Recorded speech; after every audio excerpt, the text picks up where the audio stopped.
No muevan la camioneta. No crees. Se viene hacia acá, güey. ¡Ay, güey! Se viene para acá. ¡Ay, ay! Cállense, no muevan.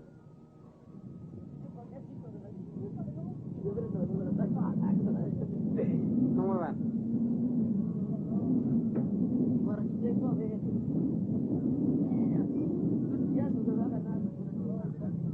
No lo veo bien así. De forma de triángulo.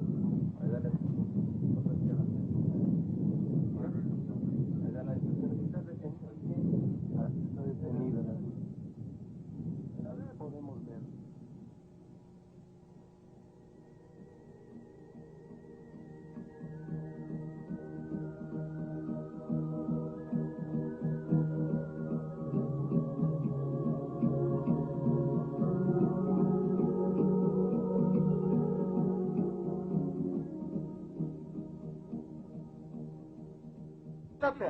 Oh, over there. I think he got the window. Just give me that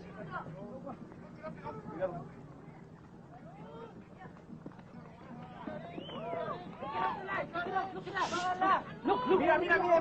Aquí, ya. Así. Look it. Take it off the light. You see?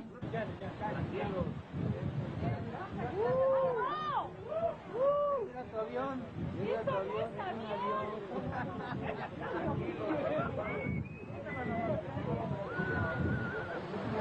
Ese no es un avión, señores.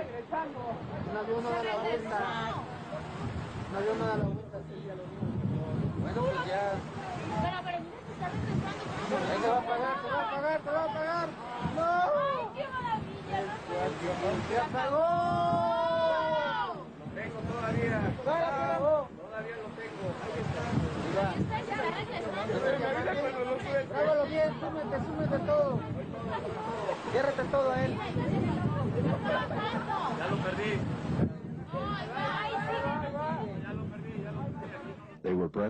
Leur hardiesse coupe le souffle, ils sont de retour.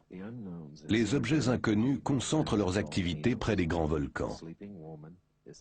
L'Istachatil, la femme endormie, le mont Popocatépetl, la sentinelle endormie, qui sont sur le point de se réveiller. Ils sont restés immobiles au-dessus de Puebla, provoquant l'état d'alerte ovni dans la 4e ville du Mexique.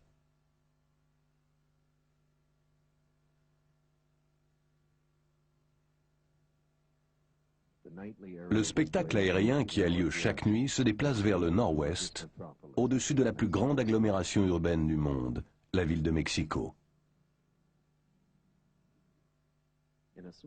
Dans un petit village endormi, au nord de la ville de Mexico, les aboiements des chiens attirent l'attention d'un homme et de son fils, qui pénètrent dans la nuit pour voir de quoi il s'agit. Ils voient un engin stationnaire silencieux au-dessus des lumières de la rue. Ils braquent leur caméscope et font un zoom.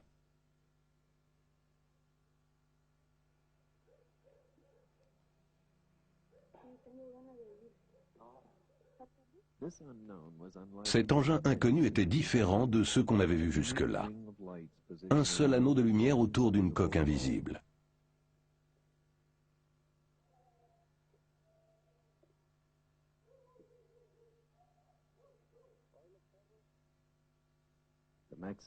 Les Mexicains commencent à prendre l'habitude de voir d'étranges objets au-dessus de leur ville.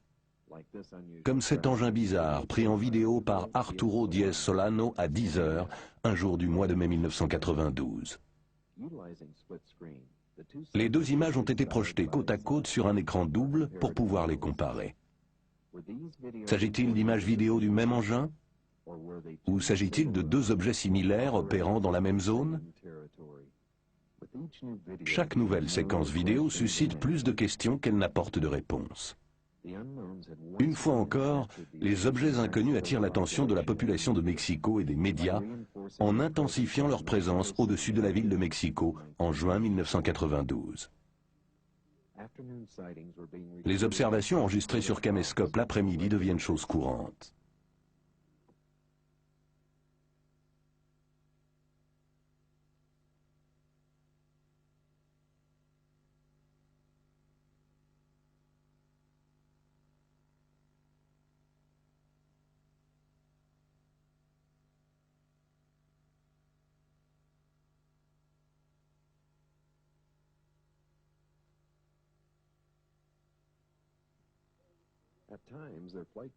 À certains moments, leurs caractéristiques de vol défient toute logique ainsi que les lois de la physique moderne.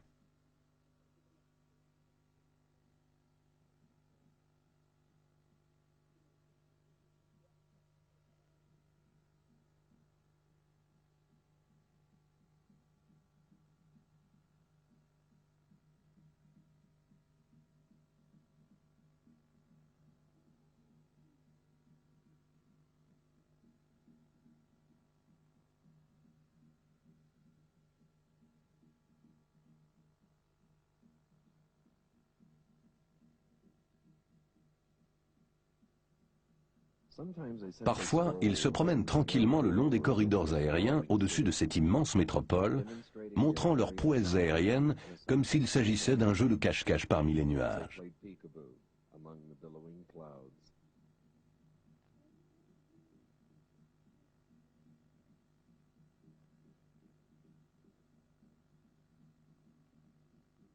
Une fois de plus, en temps réel.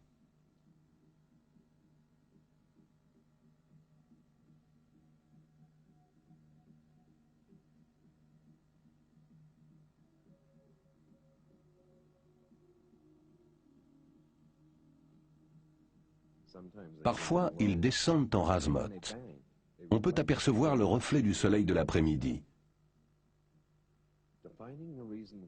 C'est pourquoi les anciens Romains les appelaient les boucliers volants.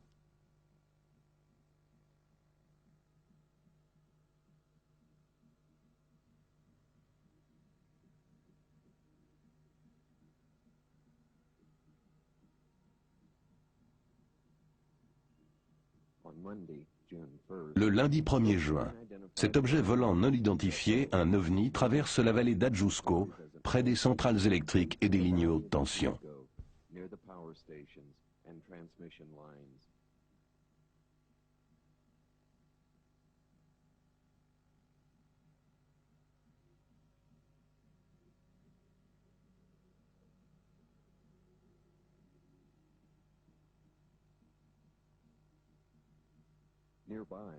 Non loin de là, un autre ovni passe en rase-motte au-dessus des toits du Barrio, faisant de ce jour une date historique en matière d'ovnis, avec 2 bandes vidéo et 5 photographies 35 mm prises par 4 personnes dans 4 endroits différents de ce vaste pays.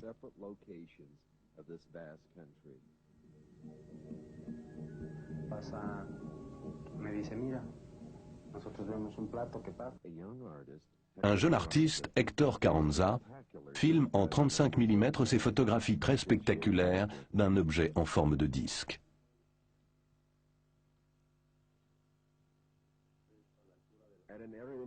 Dans une région connue sous le nom de Las Layas, près de la ville de Santiago, Tehuantepec, on est venu assister à une course automobile sur le circuit local. Dans le fond, des forêts. De nombreuses personnes ont vu et raconté avoir vu un disque argenté se dirigeant vers les arbres. C'était un dimanche, le 22 mars 1992, et il y avait de nombreux témoins.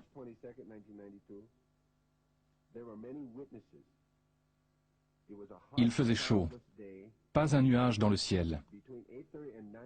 Entre 20h30 et 21h, les témoins racontent avoir vu 3 lumières de couleur qui allaient et venaient dans un mouvement horizontal et qui, en outre, montaient verticalement dans le ciel d'une manière qui aurait été impossible pour un avion ou un hélicoptère.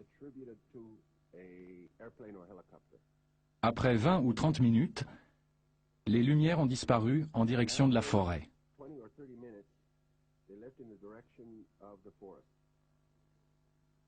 C'est ainsi que les ont décrites ceux qui regardaient à la jumelle, ce qui n'était pas mon cas.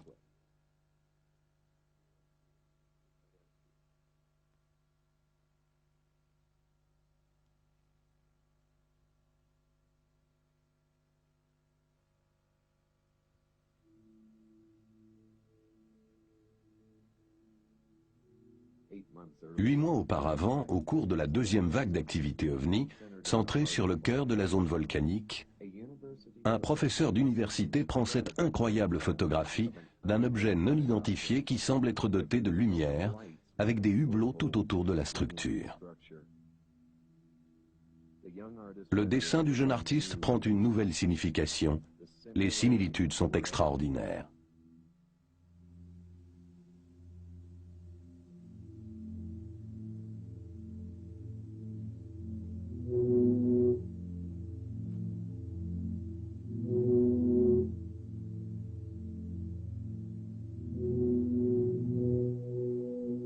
La deuxième photographie, celle de gauche, a été prise au même moment dans la même région du Mexique.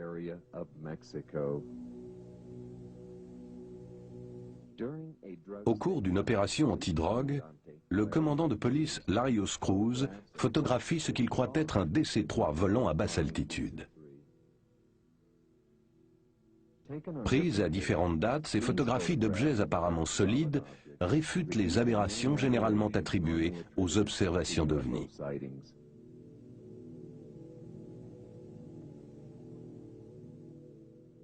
Quelque chose qui dépasse la compréhension de l'homme opère de façon ouverte dans l'espace aérien mexicain.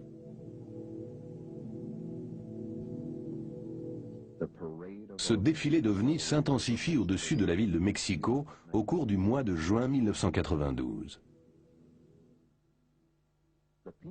Les habitants, encouragés par une presse sans préjugés et des programmes de radio et de télévision de grande écoute, scrutent le ciel de leur caméscope avec des résultats incroyables. Le 12 juin, un objet inconnu est repéré volant en direction du nord-est. Là encore, l'objet vole de façon très étrange, comme nous l'avons déjà vu. Il s'arrête net, se retourne et poursuit son chemin. De nouveaux groupes d'observateurs avec jumelles et caméscopes attendent dans l'angoisse le déroulement de cette extraordinaire histoire autour d'un homme très patient qui fournit énormément de séquences vidéos exceptionnelles.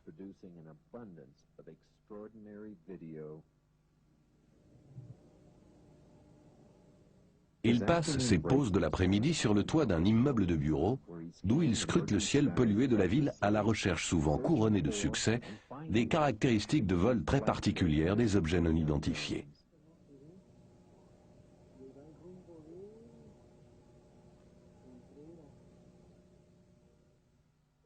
La vigilance et la bonne vue de Demetrio Feria vont être récompensées. Dès la fin juin, il a en main 9 bandes vidéo des objets non identifiés.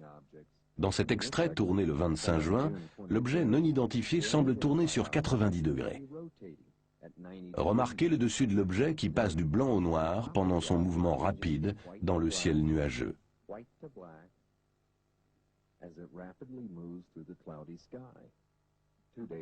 2 jours plus tard, le 27 juin, l'OVNI se montre de nouveau au-dessus de la ville de Mexico. Puis le lendemain, et encore le surlendemain. Juin 1992 fut un mois spectaculaire à la fois pour les observations et les enregistrements vidéo. Avec 14 bandes vidéo et 4 photographies 35 mm, le mois de juin 1992 est le deuxième mois le plus prolifique des manifestations aériennes au-dessus de la capitale du Mexique. Les ovnis au-dessus de Mexico sont en train de prendre une place à part dans l'histoire de l'ufologie. Mais pourquoi le Mexique? Pourquoi maintenant? Pour trouver la réponse à ces questions, il nous faut remonter en arrière au 11 juillet 1991 et réexaminer une prophétie formulée il y a 1200 ans.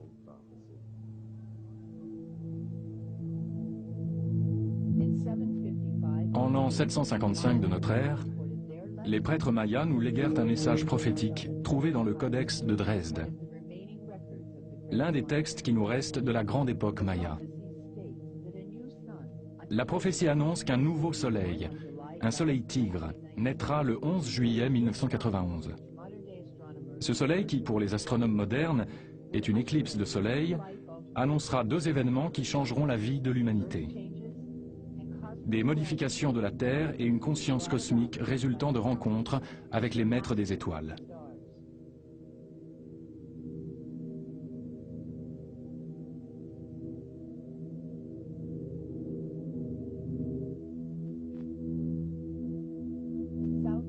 Au sud de la ville de Mexico, dans la Zona Volcanica, sur les pentes du mont Popocatépetl, une équipe d'alpinistes remarque une lumière brillante d'origine inexpliquée.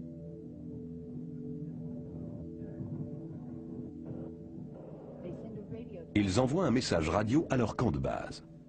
C'est la première observation de cette journée historique.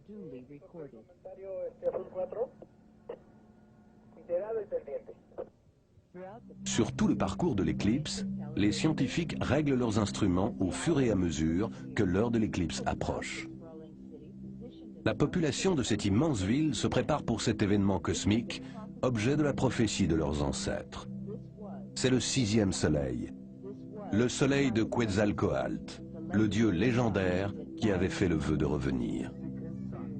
La légende du 6e soleil, le nouveau soleil annoncé par la grande éclipse qui vient d'avoir lieu, parle d'une ouverture de connaissance. Le 6e soleil indique précisément le moment de cette venue. Les visiteurs du temps sont ponctuels. Le 11 juillet 1991, alors que toute la population de Mexico regarde vers le ciel, la première vague apparaît dans de beaux chariots argentés qui réfléchissent la lumière du soleil.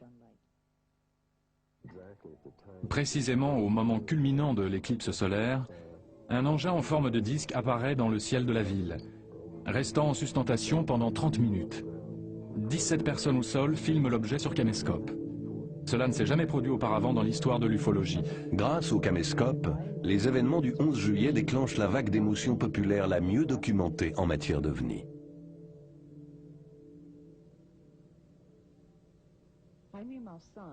Jaime Maussan, l'un des journalistes les plus respectés de la télévision mexicaine, anime la version mexicaine de l'émission 60 minutes.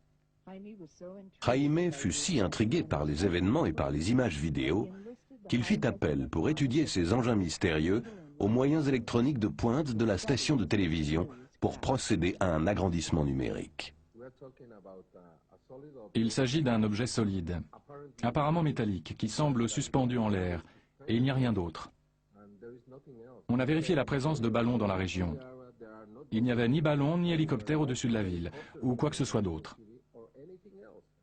Nous pensons qu'il s'agit d'un phénomène majeur, puisqu'il est intervenu au cours d'une éclipse totale du Soleil, la plus importante du siècle.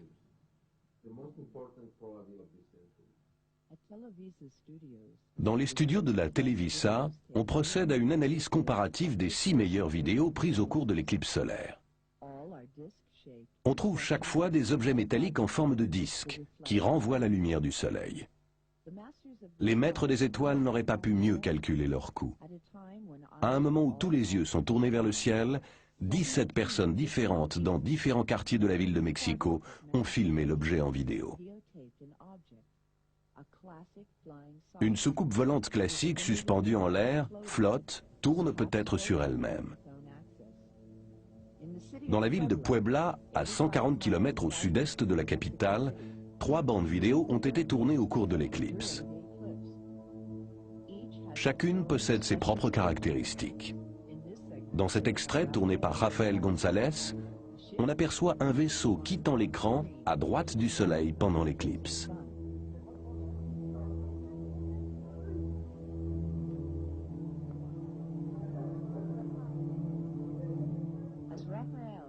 Tandis que Raphaël tourne sa caméra vers la gauche, son attention est attirée par un objet brillant et 2 autres objets dans le fond.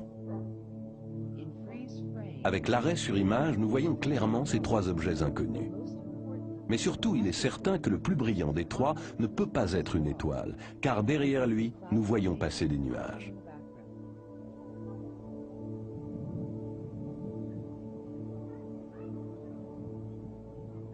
Pendant les applaudissements de la foule, le docteur Quatley tourne le 2e extrait de sa bande vidéo dans le ciel de Puebla.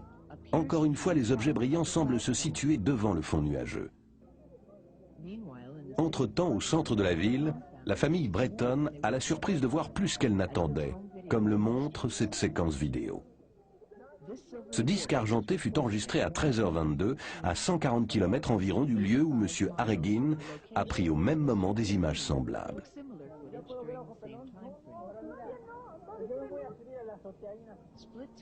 L'écran double permet la comparaison des images tournées par M. Harreguin dans la ville de Mexico et par M. Breton à Puebla.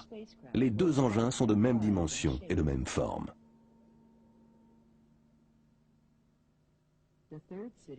Oaxaca, à 500 km environ au sud-est de Mexico, fut la troisième ville où l'on a enregistré sur vidéo des ovnis pendant l'éclipse solaire. Le docteur Irv Trujillo tourne cette séquence 1 minute avant l'éclipse totale. Les défauts de la vidéo proviennent de la bande originale.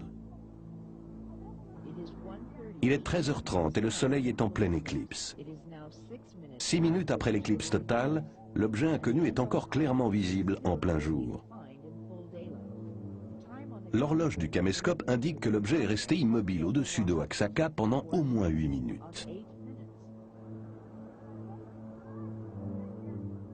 Pendant toute la durée de l'éclipse, les horloges des caméscopes nous donnent un enregistrement détaillé qui semble confirmer la présence de plusieurs engins.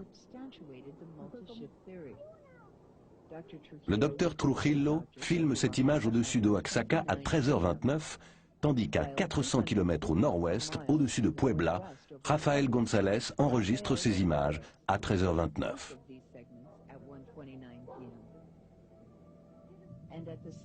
Au même moment, David Amililla prend ces images au-dessus de la ville de Mexico. Les horloges des caméscopes enregistrent également l'observation la plus longue.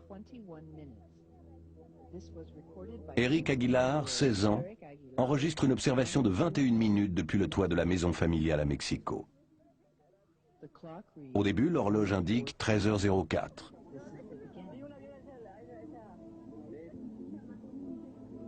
« 13h14. 13h17. 13h20. Et 13h25 à la fin. Cela fait en tout 21 minutes pendant lesquelles l'OVNI reste visible. L'éclipse solaire ne dure que 6 minutes 54 secondes, ce qui signifie que l'objet est visible en plein soleil pendant 14 minutes, ce qui élimine la planète Vénus, explication avancée par certains.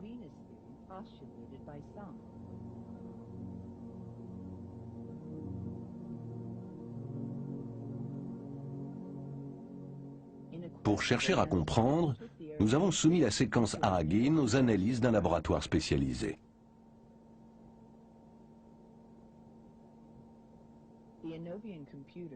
L'ordinateur Inovian est un appareil très puissant conçu pour examiner les bandes vidéo à l'état brut.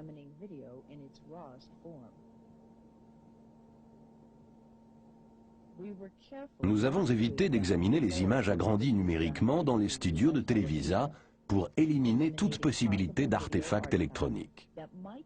Nous nous sommes intéressés à la pellicule originale d'Aragin, qui ne dure que 8 secondes. We focused our attention on the original segment of the Aragin footage, which was only 8 seconds in length.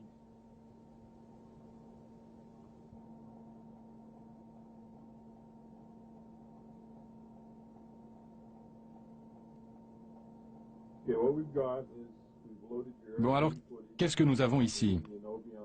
Nous avons chargé la séquence Aragin dans l'Inovian PTS-3. Là-haut se trouvent 6 images prises sur la bande.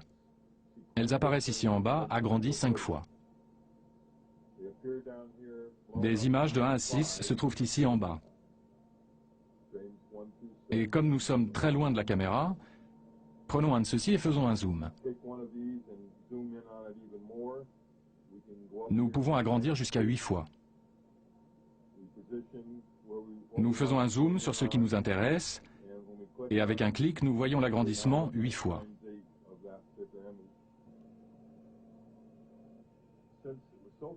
Il n'y a que 4 lignes de balayage qui rencontrent le capteur image de la caméra. Ces 4 lignes ici. C'est tout ce qu'il a pris. Ici, ceci semble être très noir, ce qui n'est pas normal. Cela nous montre que cet objet était illuminé dans cette direction-là. Ici se trouve une ombre. Le mieux que l'on puisse trouver, c'est une sorte d'objet en forme de palette de hockey.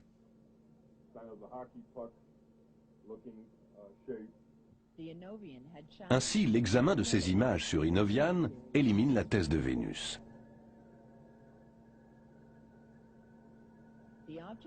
L'objet enregistré sur la bande est allongé, ressemblant un peu à une palette de hockey. Il n'est pas sphérique. Vénus ne donnerait pas une image pixel analogue étant de forme sphérique. Et les nuages ne seraient pas passés derrière la planète.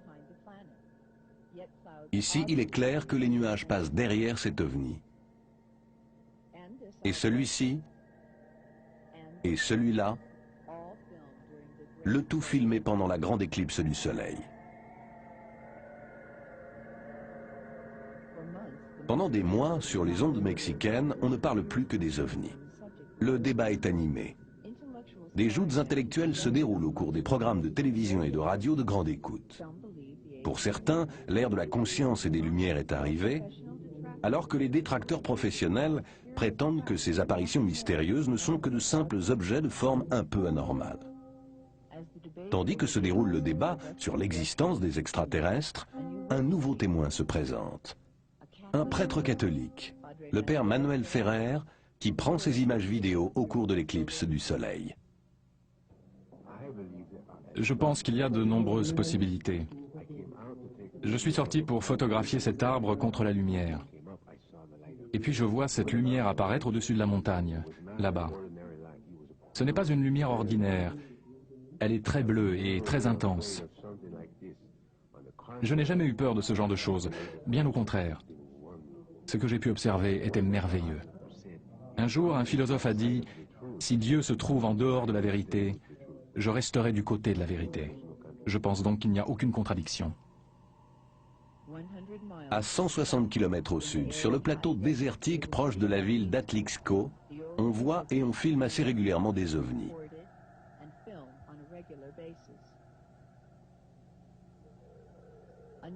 Des images étranges ont été prises dans la région du mont Popocatépetl, ce volcan majestueux que l'on appelle la sentinelle endormie.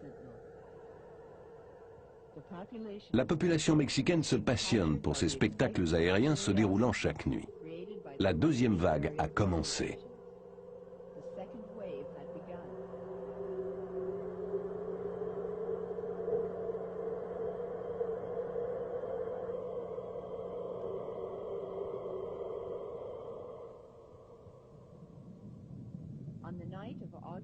La nuit du 1er août 1991, un dentiste d'Atlixco peut suivre un objet illuminé se déplacer silencieusement au-dessus de la ville. Après agrandissement, la séquence montre ce qui semble être une formation d'ovnis.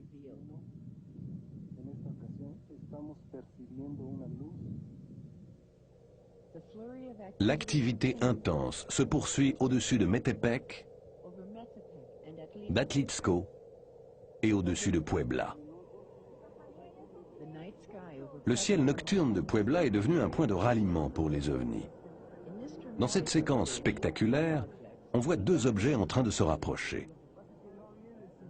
Au même moment, deux autres objets arrivent.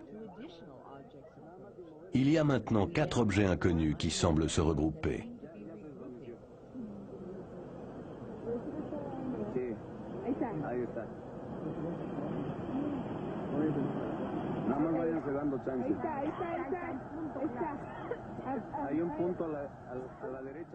Puis, tous disparaissent. Lorsque le phénomène réapparaît, les 4 ovnis se retrouvent en formation serrée, accélèrent et prennent de l'altitude. Virant à gauche au-dessus d'Atlixco, ils disparaissent dans la nuit au-dessus de la zona volcanica en direction de l'est vers le golfe du Mexique. On signale de nombreuses observations dans l'état de Veracruz. Dans la ville de Poza Rica, une vingtaine d'écoliers décrivent artistiquement l'ovni qu'ils ont vu volant à basse altitude. Expérience confirmée par leurs professeurs. D'autres témoins aperçoivent d'étranges lumières. D'autres encore signalent la présence d'objets près du sol. Puis, les manifestations d'activité des ovnis prennent un tour inattendu. On voit dans les champs de canne à sucre des zones brûlées et aplaties. Il s'agit des premiers crop circles mexicains. D'autres témoins signalent la présence d'objets étranges survolant les États de Tabasco, Hidalgo, Taxalca, Puebla, Mexico, District fédéral et Veracruz.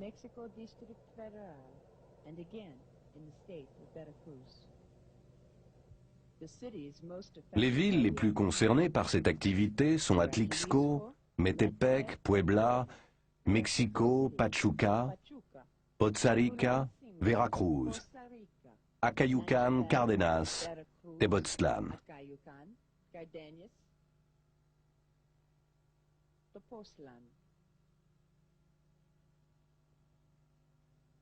Des millions de personnes au centre du Mexique voient des objets volants non identifiés. Il s'agit aussi de la région où se trouve le plus grand nombre de volcans et de zones sismiques actives dans le pays.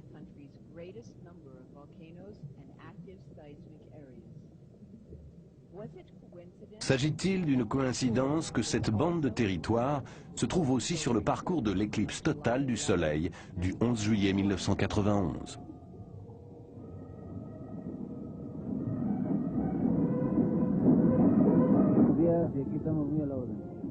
Le 16 septembre de chaque année, l'anniversaire de l'indépendance du Mexique est une fête nationale avec défilés militaires et démonstrations en vol d'hélicoptères et d'avions à réaction des forces aériennes.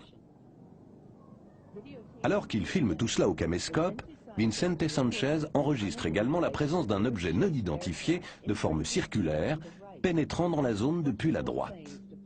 Tandis que les 24 avions quittent la scène, l'OVNI commence à monter lentement dans les airs.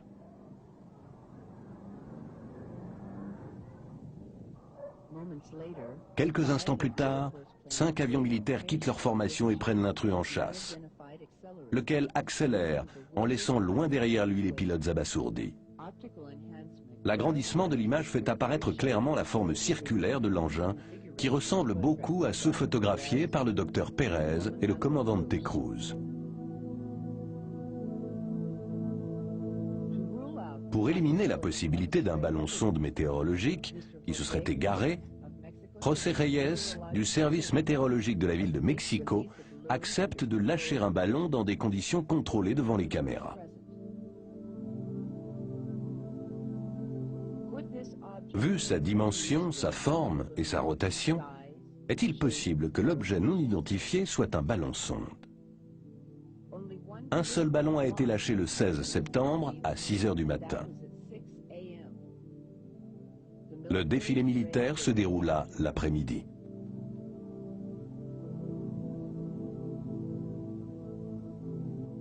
En septembre et en octobre, l'espace aérien du Mexique est de plus en plus encombré d'objets volants non identifiés, qui semblent étrangement attirés les uns vers les autres. En l'espace d'une semaine, montrant ce qu'ils savent faire, ils font des passages en rase-motte entre les tours de la plus grande ville du monde. De jour comme de nuit.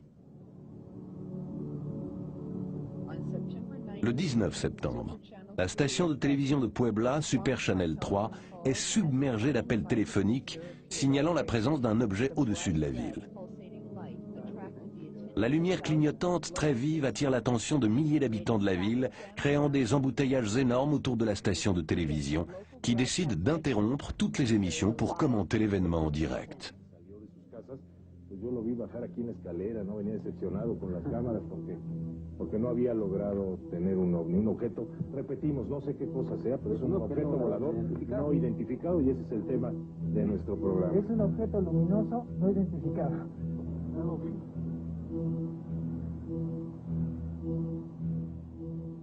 À partir du 2 novembre, il est possible d'enregistrer chaque nuit les vols des ovnis.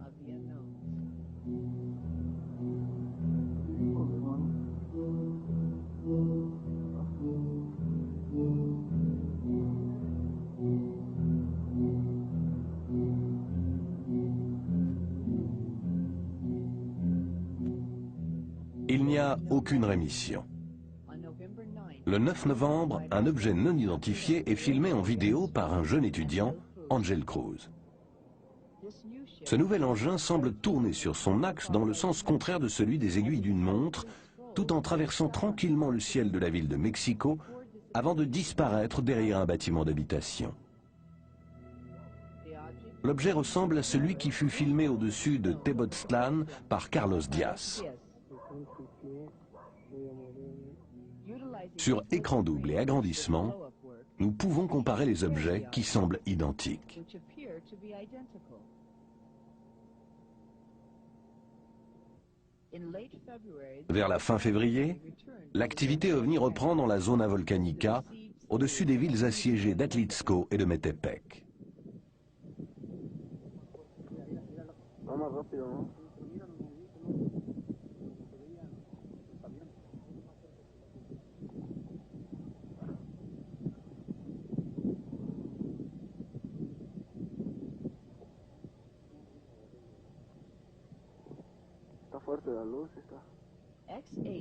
La station de radio XHVP assure la centralisation des observations d'OVNI qui deviennent de plus en plus nombreuses. Souvent, les observations proviennent des alentours d'une montagne en forme de pyramide, appelée Teteolotitla, le lieu cher au cœur des dieux.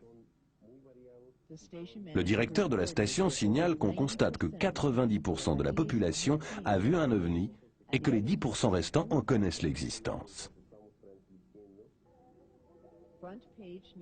Il est fréquent que les observations d'OVNIs et les photographies fassent la une des journaux. Dans cette ville peuplée de plus de 100 000 habitants, l'intensité de l'activité OVNI est telle dans le ciel d'Atlixco qu'elle déclenche la première conférence de presse portant sur les OVNIs donnée officiellement par un élu mexicain.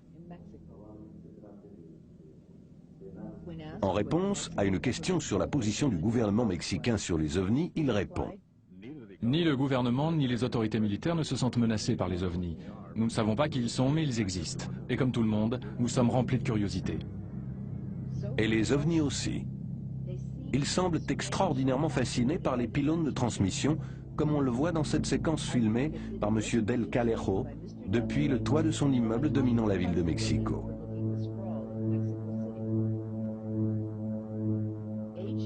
David Froning, expert en matière aérospatiale, commente l'attirance que semblent éprouver les visiteurs pour les pylônes de transmission. Nous, terriens, au cours de nos explorations planétaires, nous nous intéressons à tout ce qui concerne l'énergie émise. Nous pouvons donc imaginer que d'autres explorateurs s'intéressent aux ondes hertziennes, même très simples, émises par nos émetteurs radio. C'est d'ailleurs un avantage de pouvoir se rapprocher parce que le signal devient beaucoup plus fort.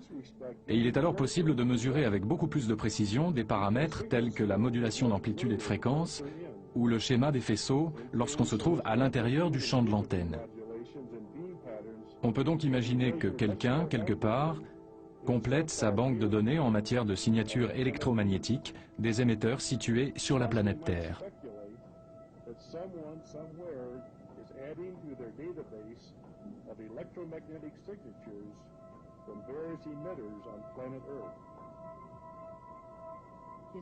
Tandis qu'il suit les mouvements de l'objet autour du pylône de la station de radio, M. Del Calejo est encore en train d'enregistrer quand un avion de ligne apparaît.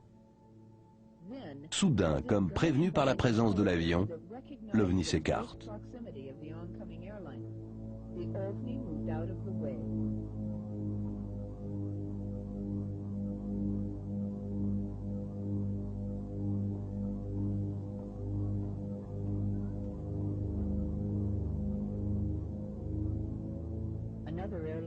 Un autre avion s'approche et l'OVNI s'écarte de nouveau. Cette possibilité de la présence à bord d'une intelligence capable de guider l'OVNI s'observe sur de nombreuses séquences vidéo. Pour examiner de près les prouesses aériennes des OVNIs, une des séquences les plus spectaculaires a été chargée dans l'ordinateur Inovian. Il traverse l'écran, s'arrête subitement, recule, passe rapidement à travers les nuages, recule de nouveau. Ce genre de mouvement ne correspond absolument pas à celui d'un avion ni d'un hélicoptère.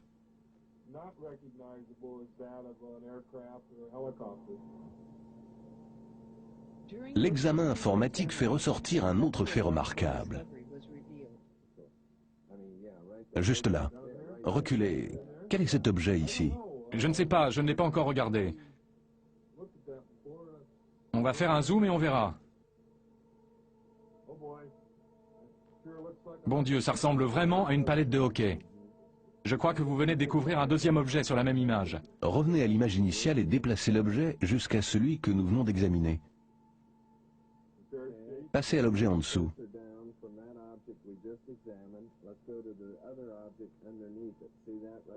Vous voyez cet objet-là? Essayez d'agrandir l'image. Il y a quelque chose là. Il y a donc un troisième objet. Ouais, c'est ça. C'est exactement ça. Non seulement cet engin possède des moyens de se déplacer inconnus de la science moderne, mais sur cette séquence, il y a plusieurs objets. Et l'objet s'est dématérialisé en une fraction de seconde. Tout le monde l'a suivi en train de jouer à cache-cache dans les nuages.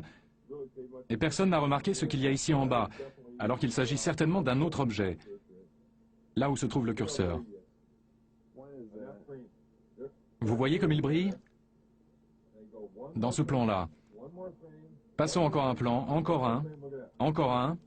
La luminosité change et l'objet disparaît au cours d'un seul plan.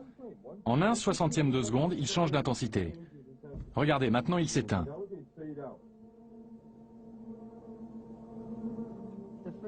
On retrouve le même phénomène dans un seul plan de la séquence filmée à Super Channel 3. Lorsqu'on examine de près d'autres vidéos où l'on voit les pylônes de transmission, on découvre une autre anomalie très surprenante. Quelque chose là aussi apparaît et disparaît en 1/30e de seconde. On effectue les comparaisons entre l'OVNI à droite au-dessus de la tour et l'objet qui apparaît près du pylône. À notre étonnement, l'agrandissement numérique fait apparaître des similitudes entre les deux images en matière d'ombré et de pixels.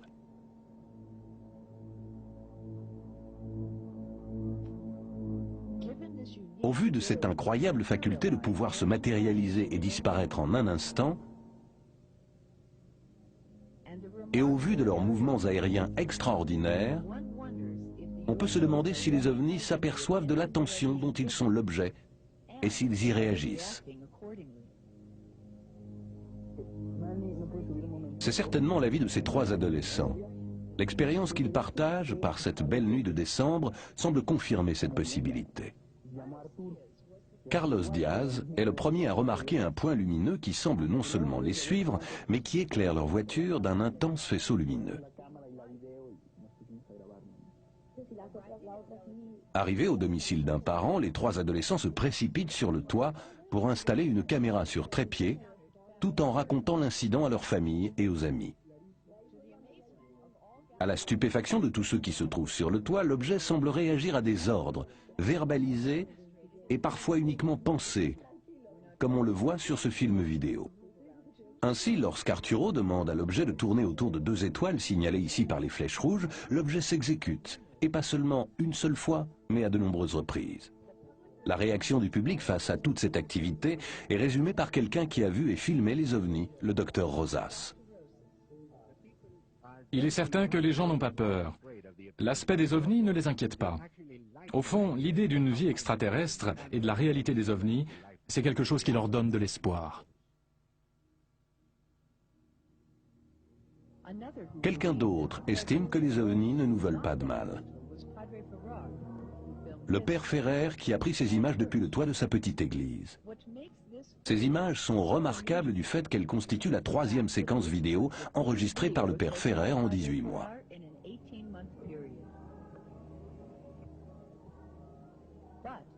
Il n'est cependant pas le seul à avoir pu filmer les ovnis plusieurs fois. De nombreuses autres personnes ont pu filmer les ovnis plusieurs fois au caméscope.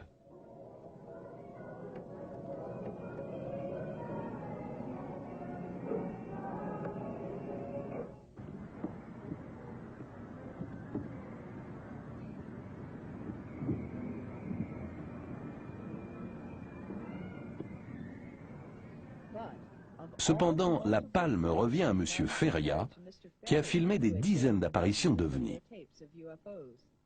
Notamment cette séquence fascinante, enregistrée peu de temps après le défilé aérien des Fêtes de l'Indépendance en 1992.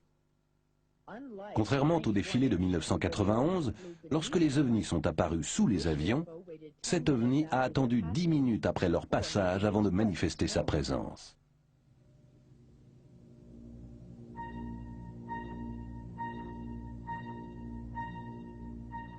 Les ovnis apparus au-dessus du Mexique et suivis sur les écrans radars ont été classés en 7 types, en fonction de leur volume, de leur dimension et de leur masse.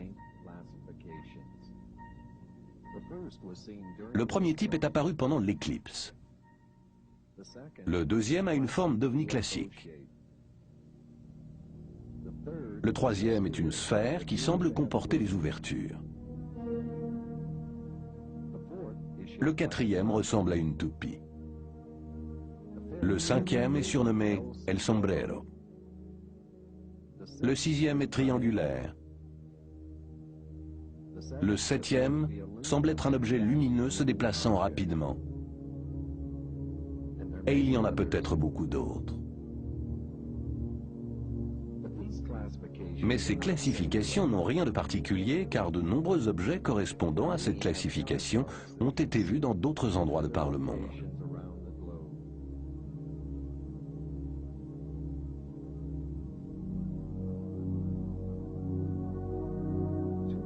Cependant, jusqu'à présent, on n'avait jamais filmé des ovnis de catégories différentes en même temps. Et puis, un après-midi d'automne, c'est arrivé.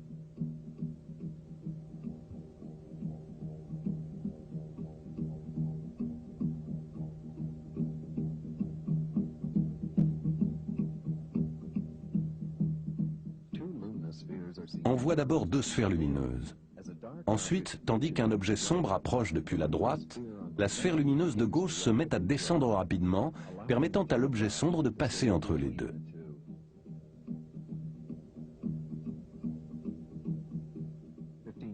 « 15 minutes plus tard, les 2 sphères lumineuses se trouvent presque à l'horizontale, alors qu'un objet sombre passe entre les deux. En utilisant la plus grande définition offerte par l'agrandissement numérique, on peut mieux distinguer ces ovnis.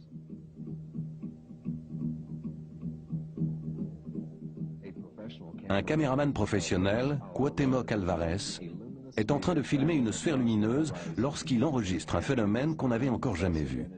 La séparation d'un objet en 2 parties. En noir et blanc, on voit plus clairement la division se faire. Et l'objet inférieur tomber verticalement.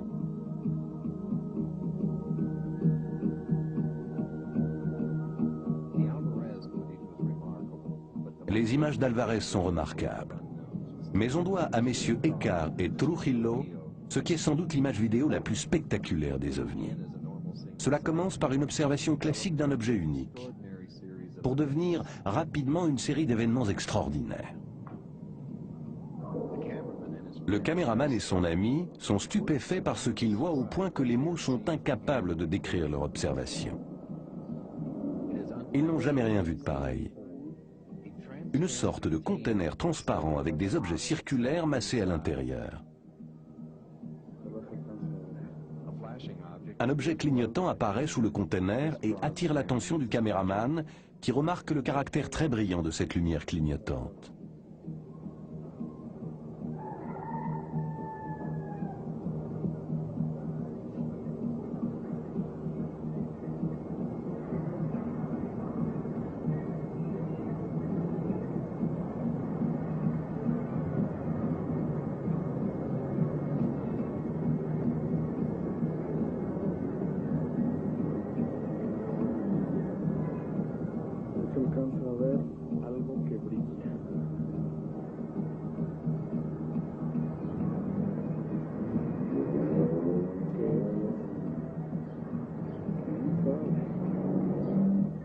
Au moment où le caméraman fait un zoom pour déterminer la distance, il aperçoit 2 nouveaux engins.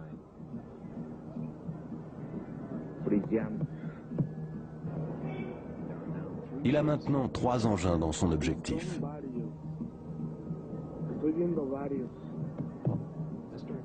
Monsieur Écart repère des mouvements en haut à droite et dirige sa caméra dans cette direction. Le bruit que l'on entend est celui du trépied. Il y a une grappe d'ovnis en haut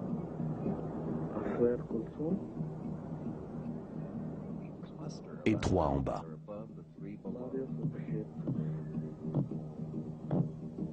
Son brillantes.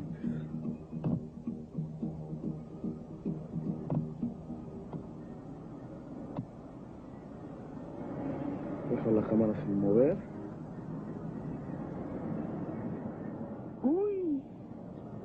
Le caméraman tremble d'émotion devant cet incroyable spectacle aérien. Et il y a de quoi. C'est la première fois que l'on enregistre au caméscope en plein jour une armada d'objets volants non identifiés au-dessus d'une grande ville.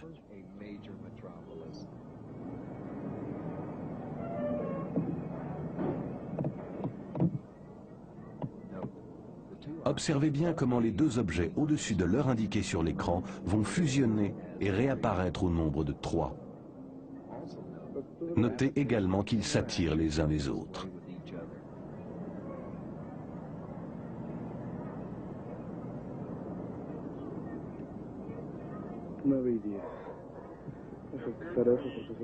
Il semble qu'il y ait une vingtaine de ces objets sur la même image.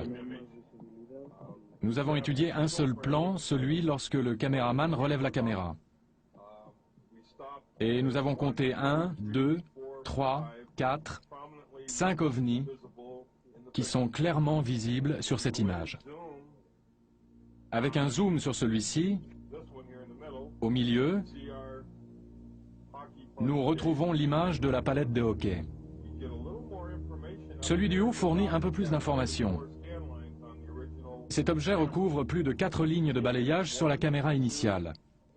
Nous voyons au moins 1, 2, 3, 4, 5, 6, 7, 8, peut-être 9 et 10 objets là-haut. Prenons cette zone-ci et retirons la couleur. Cela augmente le contraste.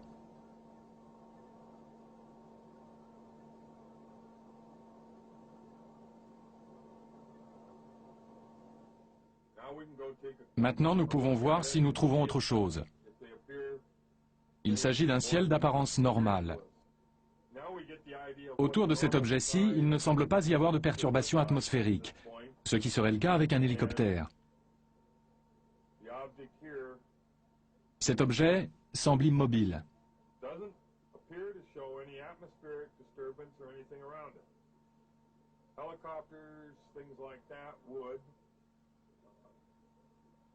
This object doesn't appear to be moving very fast at all. It's not emitting any great amount of heat. On sait qu'il n'émet pas beaucoup de chaleur, parce que l'analyse informatique permet de voir assez clairement les ondes de chaleur.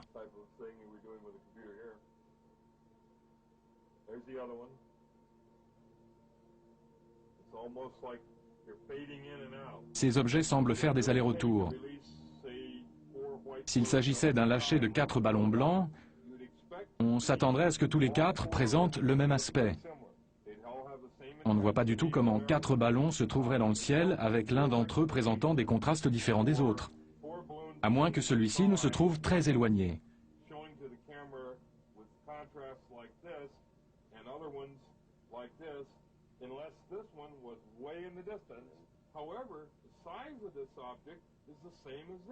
Mais la dimension de cet objet est identique aux autres.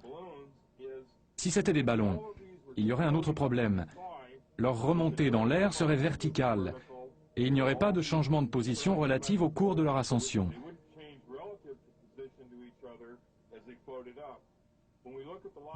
Or, si nous examinons la vidéo, plusieurs de ces objets semblent monter et d'autres descendre. Certains ne bougent pas du tout. Alors si celui-ci monte et celui-là se met à bouger horizontalement puis s'arrête, il est exclu qu'il s'agisse de ballons.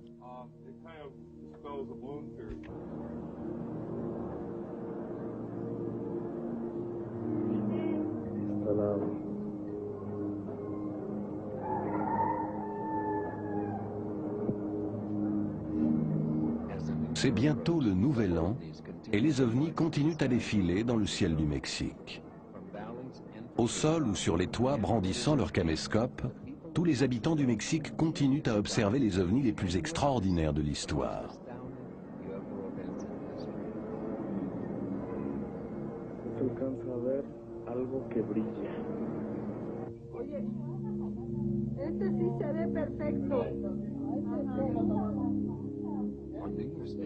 Le jour de l'an, les ovnis réapparaissent.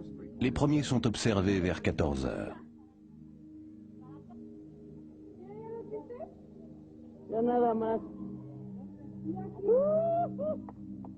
Le suspense s'intensifie lorsqu'on enregistre la présence de deux autres ovnis au-dessus de la ville à 15h51 et à 17h21. L'excitation est alors à son comble. Les gens s'arrêtent dans la rue pour regarder le ciel. Les voitures s'arrêtent sur l'Avenida Reforma, la principale artère de la ville, et les automobilistes se mettent à abandonner leurs véhicules pour regarder les ovnis survolant la ville. Même les policiers sont médusés. Dans la foule, certains témoins ne veulent pas y croire. D'autres manifestent une sorte de terreur religieuse. À 18 heures, les ovnis sont encore visibles. Ils vont rester dans le ciel de Mexico pendant encore 4 heures. Le lendemain, les principaux journaux publient des articles détaillés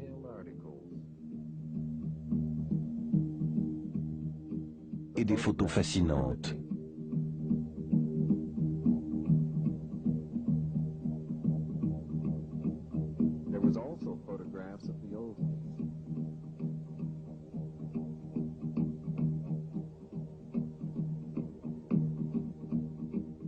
Insistant sur la manière dont les ovnis ont salué le nouvel an dans le ciel de la capitale du Mexique.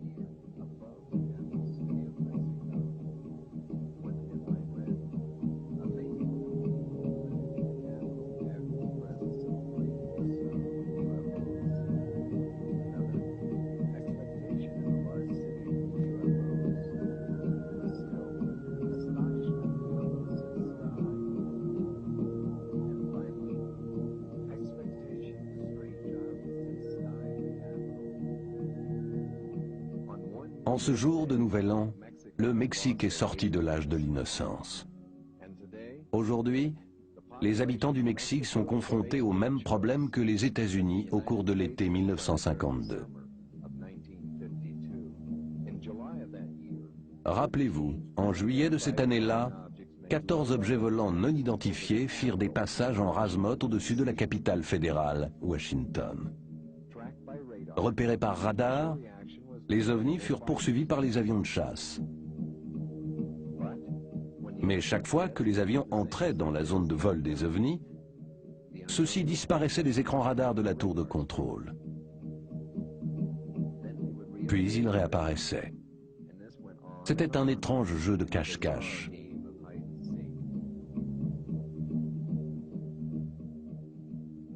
La Maison-Blanche et le Pentagone furent submergés d'appels téléphoniques.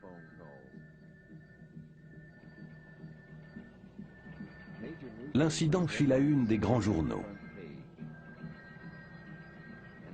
Devant les demandes répétées des médias et la pression croissante de l'opinion, le chef d'état-major de l'armée donna une conférence de presse au Pentagone. L'intérêt manifesté par l'US Air Force pour ce problème résulte de l'obligation d'identifier et d'analyser de notre mieux tout objet se trouvant dans l'espace aérien américain et pouvant constituer une menace pour les États-Unis.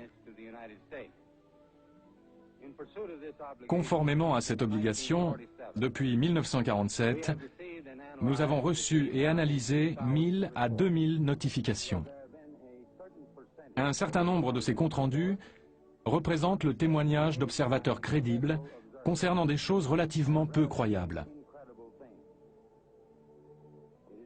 Ce sont ces observations-là que nous cherchons à expliquer actuellement. Jusqu'à présent, nous ne sommes parvenus qu'à une seule conclusion ferme concernant ces dernières observations. On ne trouve aucun élément permettant de conclure à une menace contre les États-Unis.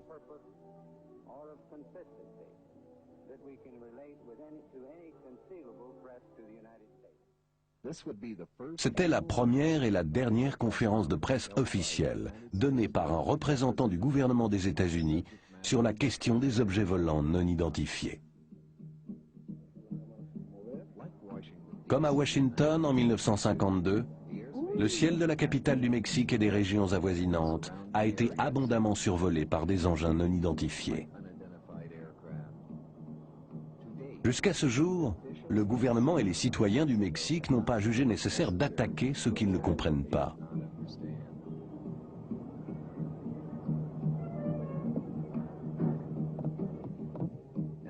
Nous pouvons espérer que dans l'avenir, ils continueront à faire preuve d'autant de courage et d'ouverture d'esprit.